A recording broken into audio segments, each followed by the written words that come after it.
booked a cheap Airbnb in the countryside, the owner left only one rule: don't open the basement door after midnight. Jordan laughed it off until the first night, when the house went silent. Not normal quiet, but the kind that feels like something is holding its breath. At 12:03 a.m., Jordan heard a soft tapping beneath the floorboards. 3 taps. Pause. 3 more. Like someone trying to get attention. Politely. Jordan tried to ignore it until a cold draft slid through the hallway.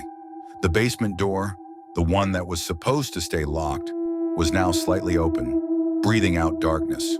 From inside, a voice whispered, "Thank you for letting me out." Jordan froze.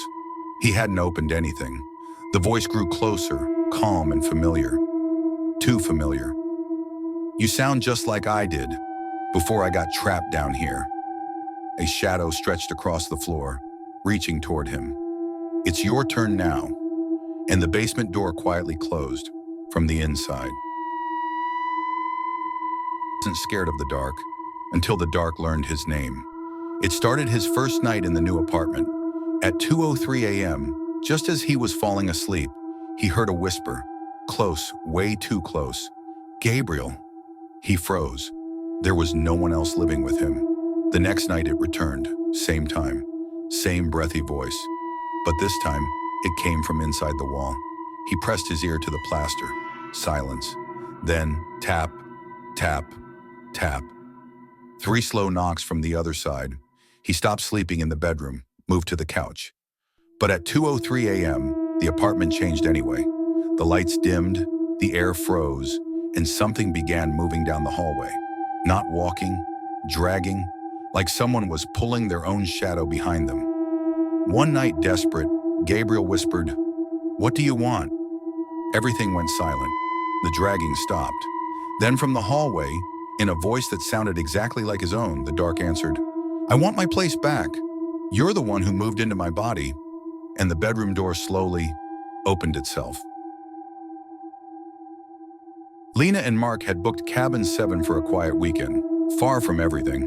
The place looked abandoned, but the key had been waiting for them on the porch, just like the owner promised. Inside, the cabin was cold, far too cold for summer. As they unpacked, Lena heard a faint whisper behind her. She spun around. No one.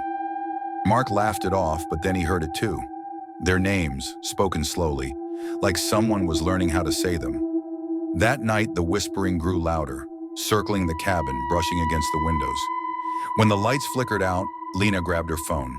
Its screen showed something behind them, a tall, shadowy figure standing perfectly still, but only visible on the camera.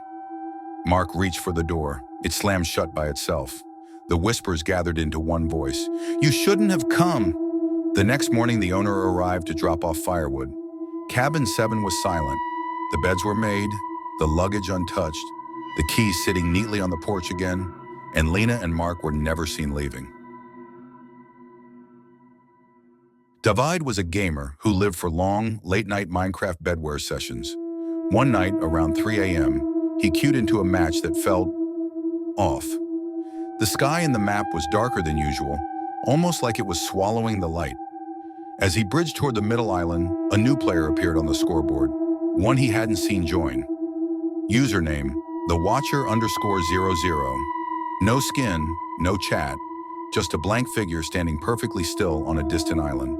Davide laughed nervously and rushed to break a bed, but every time he respawned, the watcher was closer, as if teleporting without moving.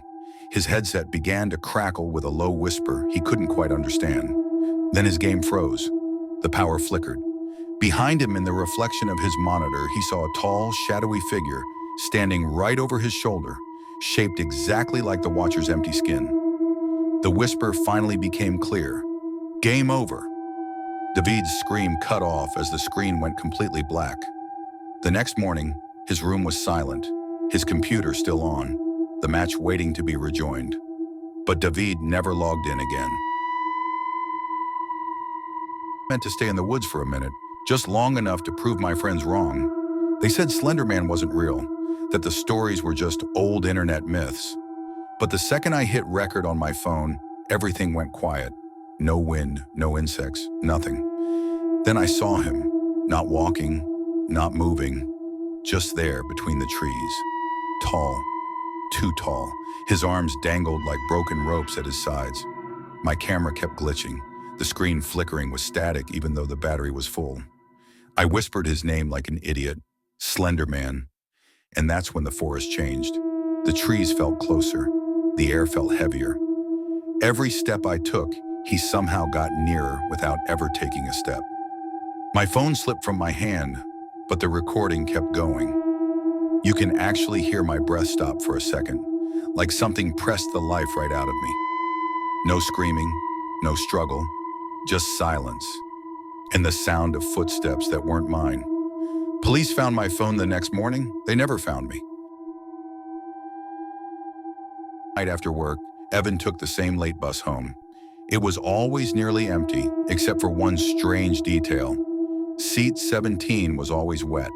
The driver warned him on the first night, "Don't sit there. That seat belongs to someone who doesn't ride anymore." Evan thought it was just a creepy joke, but every night he noticed the same thing. Fresh droplets, like someone had just gotten up. Sometimes the window beside seat 17 fogged over, shaped like a handprint sliding down.